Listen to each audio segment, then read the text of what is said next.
All right, so we got the first swale on contours done. Trying to get ready some of the planters for planting them. So every day I'm doing different planters, getting them going. And this is what I'm doing. Trying the soil that's here. So creating my soil mixture. I'm using compost, a lot of the sand that's local here. But of course, it comes with the fungi and bacteria that thrive here that form that relationship. Hopefully some of it's mycorrhizae. I actually have mycorrhizae fungi that I brought as well that I add to it, as well as potting soil. Tipawana tipu. It's one of the plants that are known to thrive in dry lands that create a good overstory. And then I'm also just mixing in multiples in the planter. So you can see there's a castor in there, which makes a quick overstory. To protect the younger tree, the tipawanu, as it comes up, as well as there's a sunflower right there as well.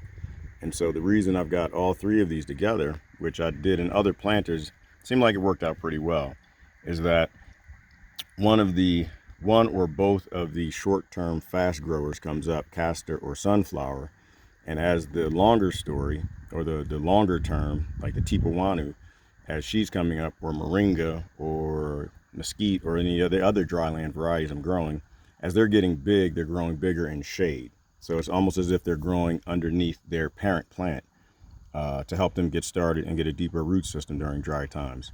So anyway, not sure how great that's going to work out. So far, it's been going pretty well. I've got surprise opportunity plants popping up everywhere doing it this way, and just gives a better chance of getting started. You know, not excited about the planters, but I haven't brought all my planters with me. And these are just the cups or the bottles I drink water out of. I probably create 10 of these a day. Now my crew is here, probably 30 a day. And it's just a good way to recycle as opposed to just them going directly in the trash, give them two uses. So anyway, and yes, and anyone has a question, two uses. The table is made from wood that came from a barn that's over 100 years old. And the bench portion of it, because I didn't make legs because I was short on lumber, is my welding table. Anyway, oh, look at that. And I haven't looked at I've been so busy, I haven't looked at my banana in a while. This is a Muso banana, the blue banana, the ice cream banana. And she loves it out here. I thought she was dead. You know, this was the original stalk that when I was forced to, well, I wasn't forced.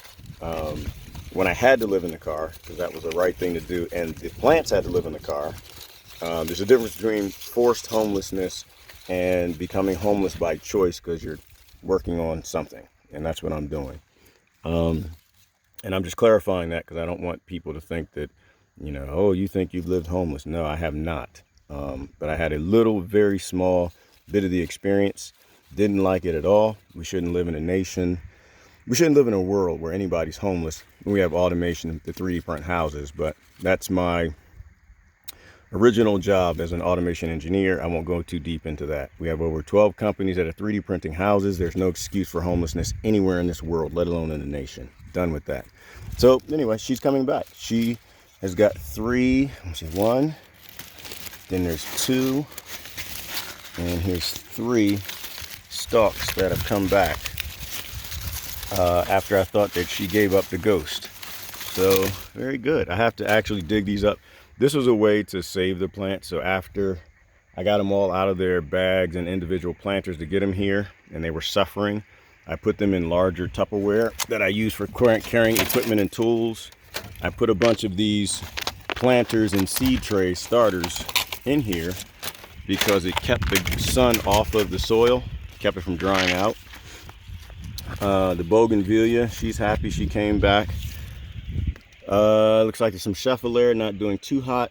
There's some Pennsylvania weeds mixed in there, which we'll see how well they'll do.